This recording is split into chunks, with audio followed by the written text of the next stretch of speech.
اگر ہم بات کریں کہ اوورآل ہمارے جو بھی ایونٹس ہوتے ہیں اس میں اسپیشلی ہماری مٹھائیاں جو ہیں وہ بہت زیادہ تقسیم کی جاتی ہیں، تو اس میں گلاب جامن جو ہے وہ سب کا فیوریٹ ہوتا ہے، اور اس میں آج کل تو کھوئے والا بھی جو ہے بنایا جاتا ہے گلاب جامن. اس میں ڈفرینٹ طریقے ہیں، ڈفرینٹ اس کی شیپس ہوتی ہیں جس میں گلاب جامن جو ہے، لیکن اس کی غذائیت ہے. میں ہمیشہ ایک بات کرتی ہوں کہ آپ اگر زیادہ میٹھے کا استعمال کریں گے تو وہ آپ کی صحت کے لیے بھی نقصان دہ ہے، اس لیے اپنی صحت کا بھی خیال رکھنا ہے. میٹھا کھائیں لیکن اتنا زیادہ نہ کھائیں جس سے آپ کی صحت جو ہے وہ خراب ہو. یہ ہو گئی ہماری ہیلتھ ٹپ. اچھا جی، واپس کی طرف آتے ہیں. سب سے پہلے تو قرض کے حوالے سے بات کر لیتے ہیں نا کہ قرض کیا ہے. جی بسم اللہ الرحمن الرحیم. اسلام کیونکہ ایک معاشرتی دین ہے اور اسلام کے جتنے بھی احکامات ہیں وہ پورے معاشرے کی بہتری کے لیے اور پورے معاشرے کو ساتھ چلانے کے لیے ہے. جی. اسی حوالے سے قرض بھی ایک خوش آئند عمل ہے کہ اگر کوئی مسلمان دوسرے مسلمان کی کسی مشکل میں اس کی مالی معاونت کرتا ہے اس بنا پر کہ اسے وہ واپس لوٹائے گا تو اسے قرض کہا جاتا ہے. اور اس کی بہت ساری اقسام ہیں اور قرآن مجید فرقان حمید نے بھی اس کا ذکر سورہ بقرہ کی 245 غالباً آیت میں فرمایا کہ جو بندہ یعنی اس سے مراد یہ لی گئی کہ جو بندہ قرض حسنہ دیتا ہے، کسی کو آسان اس کی معاونت کرتا ہے تو اس پر بہت زیادہ اس کو اجر دیا جائے گا، اس کے مال میں برکت پیدا کر دی جائے گی، کیونکہ اللہ تبارک و تعالیٰ کی ذات ہی ہے جو نفع اور نقصان کی مالک ہے. تو اس حوالے سے اس کی اہمیت کو قرآن مجید فرقان حمید نے بھی بیان کیا اور احادیث مبارکہ میں بھی اس کا ذکر ہے.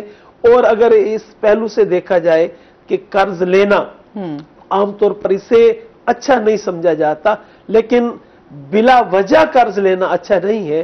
ضرورت کے تحت اگر قرض لیا جائے تو یہ سنت رسول ہے، کیونکہ نبی پاک صلی اللہ علیہ وآلہ وسلم نے بھی ایک یہودی سے قرض لیا تھا اور بعد میں آقا دو جہاں صلی اللہ علیہ وسلم نے اپنی زرع فروخت کر کے اس کا وہ قرض واپس لوٹا بھی دیا تھا.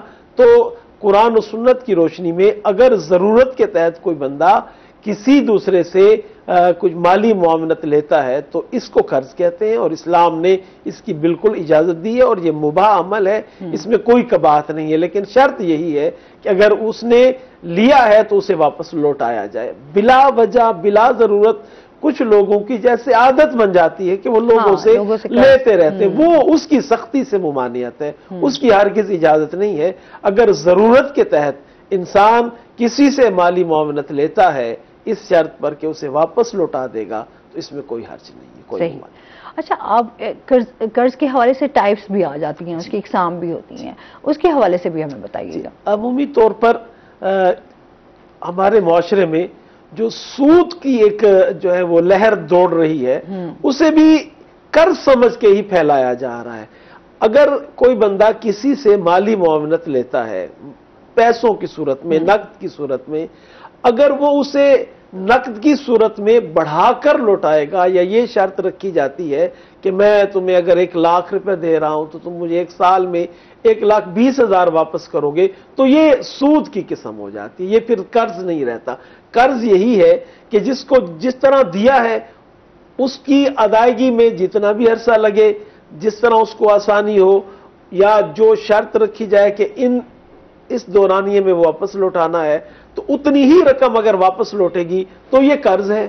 اگر یہ شرط ہوگی کہ اس کو بڑھا کے 1,00,000 کے بدلے 1,10,000 دینا ہے یا وقت کے پیمانوں کے ساتھ اس کا جو شرح ہے وہ بڑھتی جائے گی تو یہ سود اور اس سے سختی سے منع کیا گیا ہے اور اس کے گناہ کے حوالے سے 70 درجے بیان کیے گئے ہیں اور اسے سخت ترین گناہوں میں شمار کیا گیا ہے. تو اس لیے اگر یہ ایک صورت ہوتی ہے کہ کسی نے کسی سے اس کے ساتھ لیا کہ جیسے گاڑی ہے، گاڑی لی گئی اس پہ قرض کی صورت میں لی گئی، اس میں یہ شرط اگر آ جائے کہ اس گاڑی کی جو قیمت ہے وہ قسطوں میں واپس لوٹائی جائے گی اور اس میں 2 سال 3 سال لگیں گے تو اس میں کوئی حرج نہیں.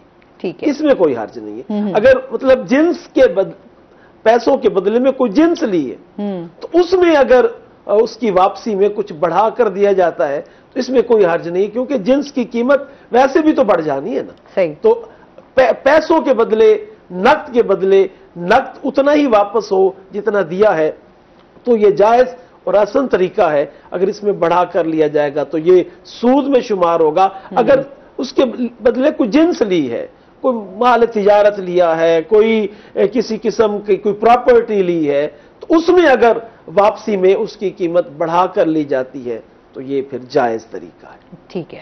اچھا، جیسے ہم اکثر یہ بھی کہتے ہیں، ہم بینکس میں جاتے ہیں، لوگوں کا بہت زیادہ یہ مسئلہ ہوتا ہے کہ جی بینک سے آپ نے لون لے لیا یا آپ نے انویسٹمنٹ کر دی، اس حوالے سے آپ کیا کہنا چاہیں گے؟ کیا وہ بھی جو ہے وہ اس میں شمار ہوگا سود میں؟ اس حوالے سے بات کریں گے. کالر ہمارے ساتھ ہیں. السلام علیکم.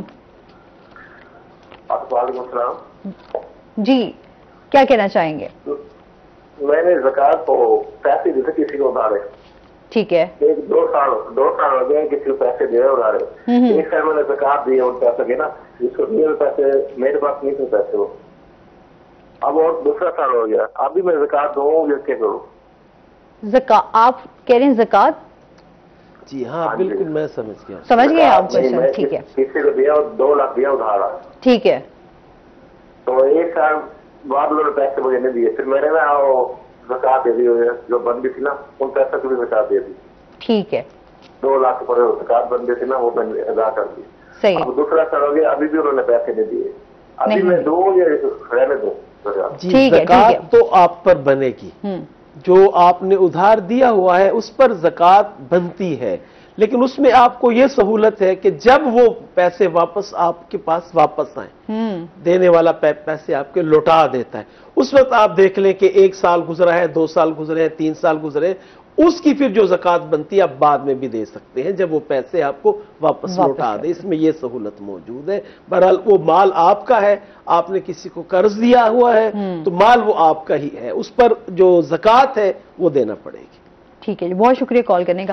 اچھا، یہ بھی تھوڑا ویسے کلیئر کریں گے، بہت سارے لوگوں کو اس حوالے سے اویئرنیس نہیں ہوگی کہ اگر آپ قرض دیتے ہیں کسی کو تو اس پہ کیا زکوٰۃ بنتی ہے؟ جی، جو آپ کے پاس مال ہے ضرورت اصلیہ کے علاوہ، ٹھیک ہے، وہ چاہے آپ کے پاس ہے یا آپ نے کسی کو قرض دیا ہوا ہے، ٹھیک ہے، اس پر زکوٰۃ آپ ہی کے ذمے ہے.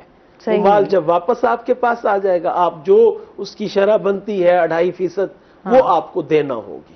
اچھا، مطلب وہ ضروری ہے کہ وہ آپ نے لازمی جو ہے وہ ادا کرنی ہے. اچھا، جس طرح میں نے کوشچن کیا تھا کہ اگر انویسٹمنٹ آپ کرنا چاہ رہے ہیں بینک کے ساتھ تو ان کی کیا صورتحال ہے، ذرا اس حوالے سے بتائیے. کیا وہ بھی سود کے زمرے میں آتا ہے؟ اچھا، آج کل جو ہے وہ بینکنگ بھی 2 طرح سے ہو رہی ہے.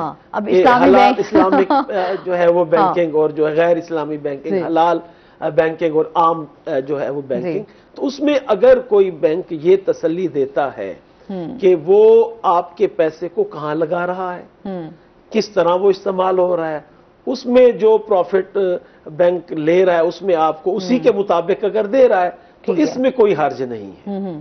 جو جدید مسائل ہے اس میں یہی ہے کہ کوئی بینک اگر اس طرح کی تسلی دے رہا ہے کہ آپ کا پیسہ وہ کہیں واقعی انویسٹ کر رہا ہے اور صحیح طرح سے وہ انویسٹ ہو رہا ہے اور اس کی سارے مراحل وہ بتا رہے ہیں، اس کے بعد آپ کو جو اس پر منافع ملتا ہے اس میں کوئی حرج نہیں ہے. ٹھیک ہے. اگر ویسے آپ جو ہے وہ رکھ کے آپ کو پتہ ہی نہیں ہے کہ آپ کا پیسہ کہاں لگ رہا ہے، کیسے لگ رہا ہے، اور اس میں آپ کو اس کا پروفٹ مل رہا ہے، تو وہ سود کے اس زمرے میں آئے.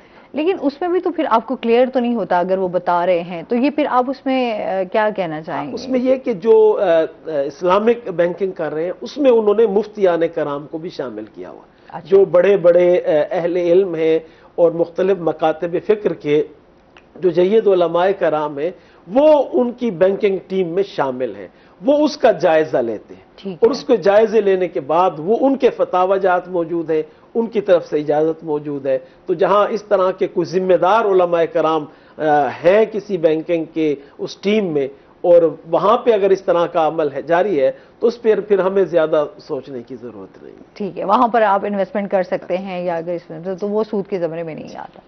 اچھا، واپس اپنے ٹاپک کی طرف آتے ہیں. جس طرح ابھی ہم بات کریں کہ آج کے دور میں ویسے کہتے ہیں نا قرض کے حوالے سے آپ قرض دے تو دیتے ہیں لیکن بہت سارے لوگ پھر جو قرض لیتے ہیں وہ بہت زیادہ تنگ بھی کرتے ہیں، قرض واپس نہیں کرتے. ان کے حوالے سے بتائیے کہ پھر ان کے بارے میں جو ہے قرآن و احادیث کی روشنی میں. قرض واپس نہ کرنا یہ بہت بڑا جو ہے وہ گناہ ہے، اور اس کی سزا کے بارے میں جو احادیث مبارکہ میں مختلف مقامات پر نبی علیہ الصلوۃ والسلام نے ارشادات فرمائے ہیں.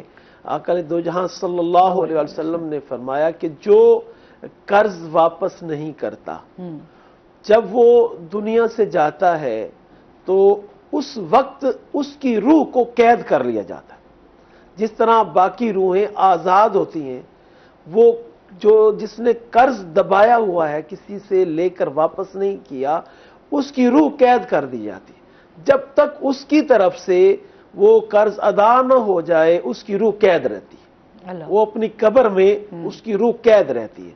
اور اسی طرح نبی علیہ الصلوۃ والسلام نے فرمایا کہ جو قرض لے کر واپس نہیں کرتا، اس کے بارے میں چاہے وہ جتنا نیک ہے، وہ عبادت گزار ہے، وہ مومن ہے، وہ اس کے تمام باقی فرائض بالکل درست ہیں، اس کا فیصلہ جو ہے وہ مؤخر کر دیا جاتا ہے. اس کو قید کر کے اس کے بارے میں جو بھی فیصلہ مؤخر کر دیا جاتا ہے، جب تک اس کے ورثاء وہ قرض ادا نہ کریں اس کے بارے میں فیصلہ نہیں کیا جاتا. اس کی نیکیوں کے باوجود، اس کے اعمال کے باوجود، اس کے تمام فرائض پورے ہونے کے باوجود.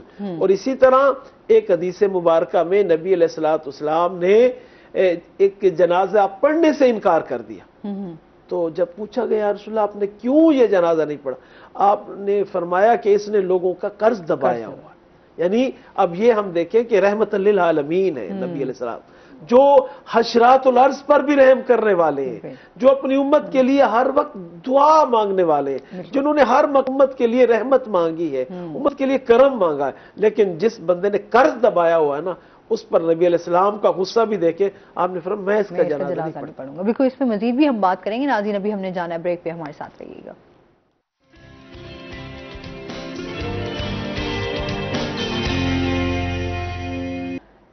ویلکم بیک ناظرین، روہی ایٹن میں آپ کو خوش آمدید کہتے ہیں. اچھا، بات ہو رہی تھی ہماری جو لوگ قرض ادا نہیں کرتے. اچھا، یہ تو اس پہ بھی آ جاتے ہیں کہ جس طرح آپ کے جہاں پہ تعلقات ہوتے ہیں وہ بھی آپ کے ختم ہو جاتے ہیں، اور کچھ لوگ تو اس طرح کا بیہیو کرتے ہیں کہ پھر وہ فون اٹھانا بھی جو ہے وہ بھی پسند نہیں کرتے، گوارا نہیں کرتے کہ دوبارہ سے اگر. جی بالکل ایسا ہے. اسی لیے تو اس کی جو ہے وہ مذمت کی گئی ہے کہ جو قرض لے کر واپس نہیں کرتے ان کی شدید الفاظ میں قرآن و حدیث کی روشنی میں مذمت کی گئی ہے. اس سے معاشرے میں بگاڑ پیدا ہوتا ہے، نفرتیں پیدا ہوتی ہیں، اور ایک خوشگوار جو ایک ماحول ہے وہ متاثر ہوتا ہے. اب عمومی طور پر جو قرض لیا جاتا ہے وہ رشتہ داروں سے لیا جاتا ہے، یا دوستوں سے لیا جاتا ہے، یعنی وہاں سے لیا جاتا ہے جہاں ایک بڑا اچھا تعلق ہوتا ہے. جب اس قرض کی وجہ سے اس کی ادائیگی نہیں کی جاتی تو وہ معاشرتی طور پر ایک انتشار پیدا ہوتا ہے. اچھا، کچھ لوگ کہتے ہیں کہ اچھا چلیں آپ نے کچھ ویسے اگر کسی کی ہیلپ کر دی تو وہ ایک علیحدہ بات ہے، لیکن اگر آپ کسی سے قرض کا کہہ کر اس سے لے رہے ہیں کہ میں آپ سے قرض لے رہا ہوں اور میں اتنے ٹائم بعد جو ہے وہ آپ کو ادا کر دوں گا، لیکن یہاں پر لوگ جو ہے نا، میں خود بھی بھگتا ہوا خیر اس حوالے سے، کہتے ہیں آپ قرض تو دے دیتے لیکن اس سے لینا جو ہے نا وہ بڑی غنیمت ہے اگر آپ کو آپ کا قرض جو ہے وہ واپس مل گیا. جو ہے وہ لوگوں نے عادت بنائی ہوئی ہے. بہت سارے ایسے لوگ ہیں جنہوں نے عادت بنائی ہوئی ہے، ادھر سے لے کے ادھر خرچ کر لیے، ادھر سے لے کے ادھر خرچ کر لیے، جبکہ اس سے جو ہے وہ اسلامی معاشرہ وہ پورا جو ہے وہ انتشار کا شکار ہوتا ہے. اس سے پھر صرف دو فرد نہیں، پھر دو گھر، پھر دو برادریاں، اس طرح وہ انتشار بڑھتے بڑھتے وہ ایک فساد تک پہنچتا ہے. پھر اس کا نتیجہ یہ نکلتا ہے کہ جب فساد بڑھتا ہے تو اس پہ پھر جو ذمہ دار ہیں وہ مختلف طریقوں سے اس نفرت کا اظہار کرتے ہیں، اور مزید جو ہے وہ دشواریاں پیدا ہوتے ہیں، زندگی کے مسائل پیدا ہوتے ہیں. اس لیے اگر قرض واپس نہیں کر سکتے تو اس سے جس سے قرض لیا اس سے آپ معذرت کر لیں. اور قرآن مجید فرقان حمید نے اور احادیث مبارکہ میں اس کی بھی بڑی فضیلت بیان کی گئی ہے کہ کوئی بندہ ایسا جس نے قرض لیا ہے، بعد میں اس کے حالات اتنے خراب ہو گئے کہ وہ نہیں دے سکتا، تو وہ جس سے قرض لیا ہے اس کے پاس آئے، اس سے معذرت کرے، اور اس کو یہ کہا گیا کہ اگر وہ اس کو معاف کر دے تو اس کے لیے یہ جنت کا راستہ ہے. اس کے لیے بخشش ہے کہ اس کی خطائیں، اس کی غلطیاں یہ معاف کر دی جاتی ہیں. اور ویسے بھی حدیث مبارکہ ہے کہ جو لوگوں کی چھوٹی چھوٹی ضرورتیں پوری کرتا ہے نا، اللہ رب العزت قیامت کے دن اس کی بڑی ضرورت ہے. بے شک اس میں تو کوئی شک نہیں ہے. اچھا، جس طرح ابھی ہم قرض کی بات کر رہے ہیں، اس میں کیا شرائط ہونی چاہیے اگر قرض لینے والے بھی اور قرض جو ادا کرے وہ؟ اس میں جو قرآن و احادیث کی روشنی میں بات سامنے ملتی ہے، ایک تو بغیر گواہوں کے لین دین نہیں کرنا چاہیے. دوسرا، تحریر کے بغیر. اس پہ تو قرآن مجید فرقان حمید نے واضح طور پہ کہا کہ جب بھی لین دین کا کوئی معاملہ ہو، وہ ادھار کی صورت میں ہو، کسی کاروبار کی صورت میں ہو، کسی اشتراک کی صورت میں ہو، تو قرآن و حدیث نے واضح طور پہ اس کو بیان کیا ہے کہ اس میں اسے باقاعدہ تحریر کیا جائے اور اس میں 2 گواہ لازمی موجود ہو. یہ بھی ہمارے معاشرے کا ایک المیہ ہے. ہم عام طور پر دوستوں کو، قریبی لوگوں کو جو قرض دیتے ہیں نا، بس وہ چپ کر کے دے دیتے ہیں. وہ یہی ہوتا ہے نا کہ اچھا چلیں، آپ کسی کو پتہ نہ چلے، کسی کو پتہ نہ چلے، جبکہ یہ شریعت کے تقاضوں کے خلاف ہے. اگر ہم اسے شرعی تقاضوں کے مطابق کریں، 2 گواہ بٹھائیں، صحیح، اس کو تحریر میں لائیں، تو میرا خیال ہے اس شریعت کی بات پر پابندی کرنے سے بہت سارے مسائل ویسے پیدا ہی نہیں ہوں گے. بالکل ایسے ہی ہے. ہمارے معاشرے کا الویہ یہ ہے. ہم اکثر وہاں پہ نقصان اٹھاتے ہیں جہاں ہم شریعت کو چھوڑتے ہیں، قرآن حدیث کے احکامات کو چھوڑتے ہیں. اگر ہم قرآن و حدیث کے احکامات پر عمل پیرا ہونے لگ جائیں تو اس طرح کے معاملات بہت کم ہو جائیں، ویسے ہی کم ہو جائیں. تو اکثر ہم کہتے ہیں ہم کہ بہت زیادہ مسائل ہیں، ہماری پریشانیاں ہیں، تو اس میں ہم بہت ساری چیزوں کو کچھ دوری بھی ہے اسلام بھی ہے. جی بالکل بالکل، بہت ساری چیزوں میں ہمارے مسائل صرف اسلام سے دوری کی وجہ سے. اسلام نے اس کا ایک اچھا طریقہ بتایا ہو، ہم وہ اچھے طریقوں کو اپناتے نہیں ہیں، اسے کسی اپنے ذاتی خواہش کے مطابق طریقے سے اس کام کو کرتے ہیں. اگر اسے ہم شریعت کے مطابق کریں، ثواب بھی ہوگا، اس کا ہمیں اجر بھی ملے گا اور اس کا نقصان بھی نہیں ہوگا. جب ہم شریعت کو چھوڑتے ہیں، اجر و ثواب بھی ضائع کر دیا، نقصان بھی ہو گیا. تو شریعت نے ہر پہلو میں 2 فائدے رکھے، ایک دنیاوی فائدہ بھی ہے، ایک اخروی فائدہ بھی ہے. اچھا، جس طرح بھی یہ تو ہو گئی شرائط کہ آپ نے قرض کس طرح دینا ہے، اور جس نے قرض لوٹانا ہے اس کے لیے کیا؟ جس نے قرض لوٹانا ہے وہ اپنے وعدے کی پابندی کرے. اگر اس نے وعدہ کیا کہ میں نے 1 سال میں، 1 مہینے میں، 1 ہفتے میں واپس دینا، تو اس کی پابندی کرے. اگر وہ وقت پورا ہو گیا ہے اور اس میں وہ اس بات کو پورا نہیں کر سکا تو پھر وہ مہلت لے. ٹھیک، اس کے لیے مہلت، یہ نہیں کہ پھر فون نہ اٹھائے، پھر وہ گھر پہ آئے تو گھر پہ نہیں ہے، پھر وہ غائب ہو جائے. کئی لوگ ایسے بھی دیکھیں بہت زیادہ قرضے لے کے پھر شہر چھوڑ جاتے ہیں. یہ بھی ایسے بہت سارے لوگ ہیں. تو ایسا کیسے ہو سکتا ہے کہ ہم ایک شرعی معاہدے کو توڑ کر ہم یہ سمجھیں ہم کسی اور شہر میں جا کر وہاں ہم خوشحالی سے زندگی گزار سکیں گے؟ اسلام کی حدوں کو توڑ کر کوئی بھی خوشحالی کی زندگی نہیں گزار سکتا. وہ بظاہر تو سمجھے گا کہ میری جان چھوٹ گئی، لیکن وہ بظاہر اس کے لیے چند دن ہے. اس کو دنیا میں بھی وہ اس کے بعد جتنا بھی کما لے گا نا، جو کسی کا حق دبائے گا، اس کے بعد جتنا بھی کما لے وہ مال اس کا دنیا میں ہی ضائع ہوگا، دنیا میں ہی اس کے نقصانات ہوں گے، دنیا میں بھی وہ اس کا دیکھ لے گا کہ اس کو کیا سزا ملتی ہے، اور آخرت میں تو سزا ملنا ہی ملنا ہے. تو اس لیے اگر نہیں دے سکتے مہلت لے لیں، اگر پھر بھی نہیں دے سکتے معاف کروا لیں، ٹھیک ہے، اس کو تھوڑا تھوڑا کر کے دے دیں. تو لیکن یہ کہ قرض دینا، قرض ادا کریں. بالکل. ایک کالر بھی ہمارے ساتھ ہیں. السلام علیکم. جی وعلیکم السلام. فلک شیر ہیں ہمارے ساتھ، کیا کہنا چاہیں گے؟ جی میں بات یہ کرنا چاہتا ہوں کہ ایک قرضہ دینا انسان فوت ہو جاتا ہے، اس کا ہم نے قرضہ لیا ہوا، فوت ہو جاتا ہے، اس کا قرضہ اس کے ورثہ کو ہم ادا کر دیں، اس کے بعد یہ معاملہ باقی رہ جاتا ہے یا نہیں ہوتا، یہ ختم ہو جائے گا؟ ٹھیک ہے، بہت شکریہ کال کرنے کا. جی آپ نے بہت اہم سوال پوچھا فلک شیر بھائی. بات یہ ہے کہ اس کے جو حقیقی ورثاء ہیں، اگر آپ ان تک اسے لوٹا دیں تو آپ کے ذمے سے وہ قرضہ ادا ہو جائے گا. اگر کسی سے قرضہ لیا ہے اور وہ بندہ فوت ہو گیا، اس کے جو حقیقی ورثاء ہیں یا اس کی وراثت جس طرح چلی ہے اسی اصول کے مطابق آپ وہ قرضہ لوٹا دیں. اس کی اولاد کو، اس کے اگر والدین ہیں، اس کے بھائی ہیں، اگر آپ وہ لوٹا دیں گے تو آپ بری و ذمہ ہو جائیں گے، آپ پر انشاءاللہ اس کا کوئی وبال نہیں آئے گا.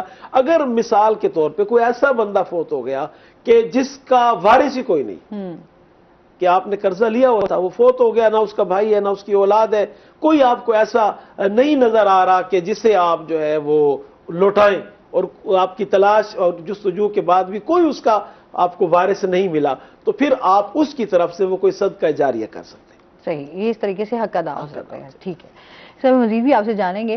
نعت رسول مقبول صلی اللہ علیہ وآلہ وسلم سنتے ہیں.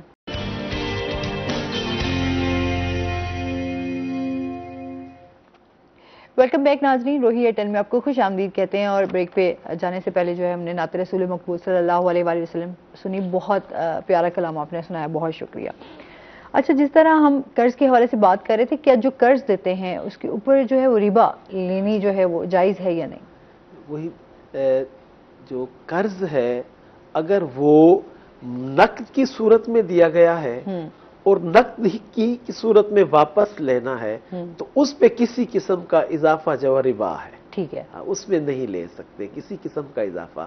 ہاں البتہ جو قرض ہے وہ کسی جنس کی صورت میں لیا گیا ہے، کوئی مال کی صورت میں، کسی مکان کی صورت میں، جس طرح عام طور پہ پراپرٹیز کے جو خرید و فروخت کے سلسلے ہوتے ہیں تو اگر وہ کسی چیز کی قیمت 20 لاکھ روپیہ ہے اور اس میں سال 2 سال کا ٹائم لے کر اس کی قیمت جو ہے وہ 22 لاکھ 25 لاکھ طے کی جا رہی ہے تو یہ اس میں کوئی حرج نہیں.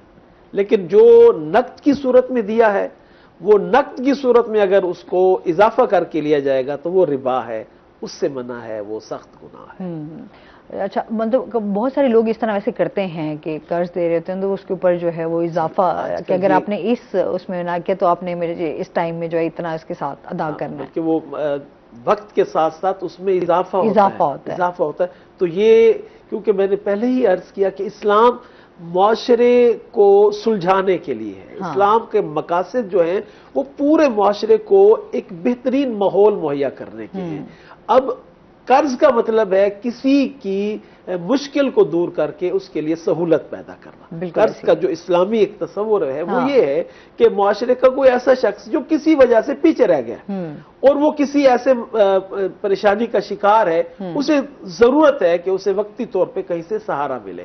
تو قرض اصل میں یہ ہے کہ اسے سہارا دیے.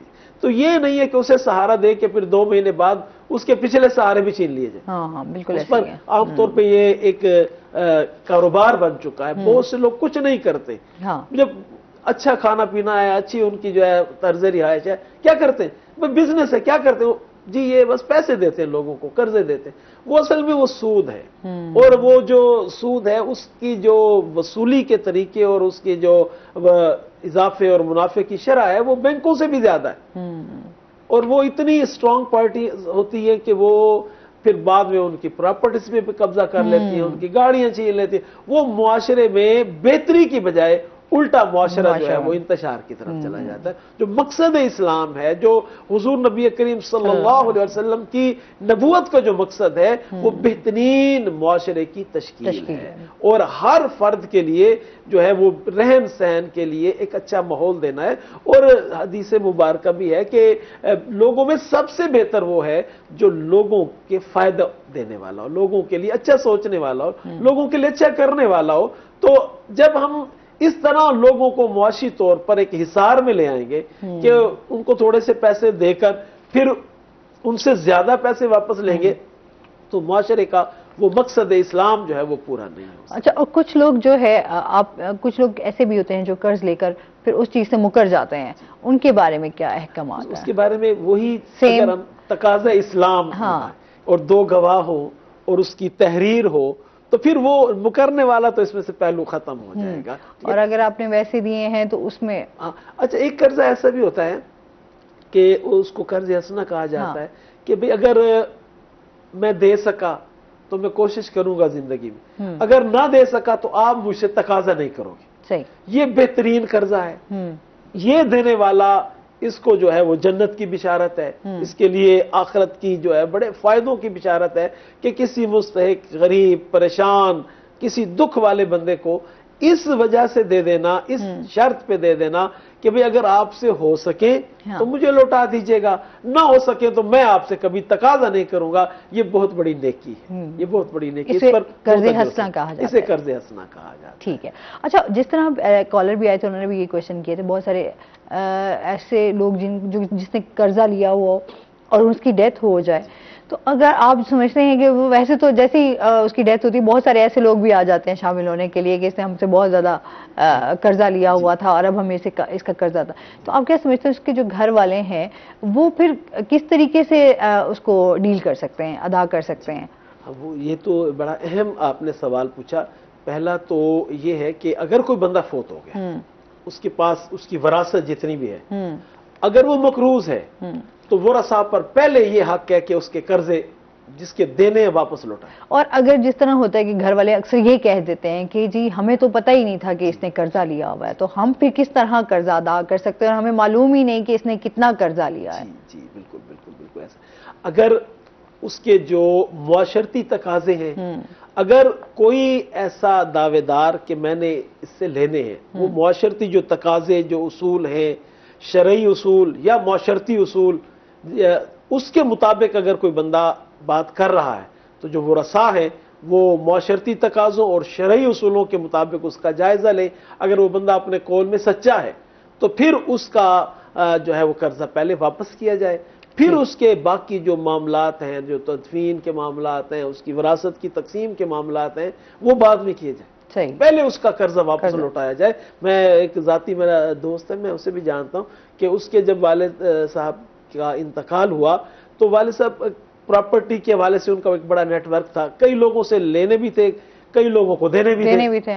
تو جب ان کا انتقال ہوا تو بعد میں دینے والا کوئی سامنے نہیں آیا، لینے والے سامنے آیا. وہی نہیں، یہی میں کہہ رہی ہوں کہ جب کسی بندے کی کسی سے قرضہ لیا بھی ہوا تو ایسے بہت سارے لوگ آ کے بیچ میں شامل ہو جاتے ہیں جو کہتے ہیں کہ انہوں نے ہمارا قرضہ. وہی اسلامی تقاضا وہی ہے کہ دو گواہ ہو، تحریر ہو، دونوں کے پاس اس تحریر کا ثبوت ہو، تو میرا خیال پھر اس طرح کے معاملات جو ہے وہ کم ہو سکتے ہیں. بہت شکریہ، بہت اچھا لگا آپ ہمارے شو کا حصہ بنے اور اس ٹاپک کے حوالے سے اپنی بڑی ڈیٹیل دی، اور اس کے ساتھ آپ کا بھی بہت شکریہ. اس کے ساتھ ہی ناظرین آج کا پروگرام یہیں پر ختم ہوا. اپنا بہت سارا خیال رکھیے گا، دعاؤں میں یاد رکھیے گا. انشاءاللہ زندگی نے ساتھ دیا تو صبح آپ سے پھر ملاقات ہوگی.